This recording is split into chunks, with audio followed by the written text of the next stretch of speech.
पुढची बातमी पाहूया। आषाढी कार्तिकीच्या निमित्तानं लाखो वारकऱ्यांची पावलं पंढरपूरच्या दिशेनं निघाली आहेत। विठुनामाचा गजर करत वारकरी विठ्ठल मंदिराकडे कूच करतायत। मात्र या भक्तिमय सोहळ्यात वारकऱ्यांच्या आड चोरांचीही गर्दी वाढली आहे। पुण्यामध्ये पालखी सोहळ्यादरम्यान चोरीच्या अनेक घटना समोर आल्या आहेत। पुणे पोलिसांनी आतापर्यंत 6 चोरांना अटक केली आहे। त्यांच्याकडून तब्बल 23,91,000चा मुद्देमाल जप्त करण्यात आलाय।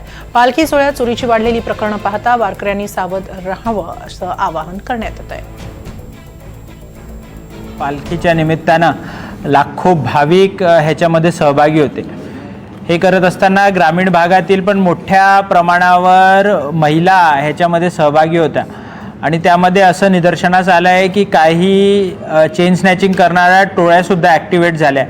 ह्या अनुषंगानं आम्ही गुन्हे शाखेमार्फत कारवाई केली असता जवळपास 20 मंगळसूत्र आणि गंठणं ही काही महिलांकडनं ताब्यात घेण्यात आली आहे आणि त्या अनुषंगानं 3 गुन्हे हे दाखल करण्यात आले।